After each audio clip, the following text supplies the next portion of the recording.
अभी आप देखिए मंडियों का जो हाल है, क्या जानवर तो क्या खिलाने वाले, सबकी रोजियां खुल जाती हैं, सबका बिजनेस खुल जाता है, सबका कारोबार खुल जाता है, गोश्त फरोशों का कारोबार खुल जाता है, टेंडिस वालों का कारोबार खुल जाता है, सुजुकी वालों का, ये जो अपने लोडिंग अनलोडिंग वाले होते हैं, इनका कारोबार खुल जाता है, लेबर कितनी फाइल हो जाती है, कितने गरीब लोगों को रोजगार मिलना शुरू हो जाता है। फिर ये जनाब जानवर आता है, फिर कटता है, तो फिर इसमें अलग अलग लोगों का बिजनेस खुल जाता है। फिर वो सजाने वाले जो होते हैं, कोई रस्सियां बेच रहा होता है, तो कोई हार बेच रहा होता है, कोई क्या बेच रहा होता है, इन सब का फिर वो घास बेच रहे होते हैं, तो वो कुतर और भूसी बेच रहे होते हैं, पता नहीं क्या क्या बेच रहे होते हैं। जो जानवर खाते वो बेचेंगे सारे, उनका एक अपना कारोबार खुल जाता है। भैया जहां से कटकर आता है फसलों से, उनके अपने बिजनेस खुल रहे होते हैं। अगर हम गौर करें तो ओवरऑल लाखों लाखों, जी हाँ, ओवरऑल लाखों लोग सिर्फ इस एक इवेंट पर रोजगार कमा रहे होते हैं।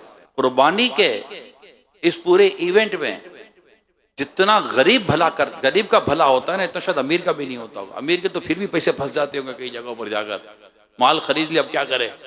गरीबों के पैसे कहां फंसते हैं? गरीबों को तो लेबर मिल गई, उनकी तो लेबर खुल जाती है ना, उनके तो रोजगार खुल जाता है। उन्होंने तो मतलब रोजाना की मतलब वो डेली वेजिस के ऊपर वो काम कर लेते हैं, या मंथली वेजिस पे वो काम कर लेते हैं। अब जैसे हमारी खाले जमा होंगी, तो खाले जमा होगी, उस पर नमक लगेगा, तो नमक लगाना, नमक लगा कर फारिग, नमक बेचने वाला नमक बेच कर फारिग। तो बाद का तो बड़ा आदमी जो होता है ना, जो इंडस्ट्रियल होता है, या जिसने बड़ी इन्वेस्टमेंट की होती है 2, 5, 10, 15, 20, 50 करोड़ की, अरब 2 अरब रुपए की, उसके तो अभी भी चांसेस होते हैं कि कोई मार रुक जाएगा या कुछ भी रुक जाएगा। वो जिसका रुकना वुकना कुछ है ही कोई नहीं, उसकी तो लेबर खड़ी हो गई, उसको तो देने तो अब जैसे हमारे गोश्त फरोश लोग हैं, कभी खुल जाती है लेबर। अच्छा, अब ये तो सब हो गया, नो डाउट, कोई दो राय नहीं है, जितना गोश्त इन दिनों में गरीब लोगों के घरों पर जाता है, शायद पूरा साल नहीं जाता। बल्कि ऐसे गरीब हमें मिलते हैं, आपको मिले होंगे, जिन्होंने गोश्त देखना ही इन्हीं दिनों में होता है, और फिर बाज घरों से गोश्त बंटता है।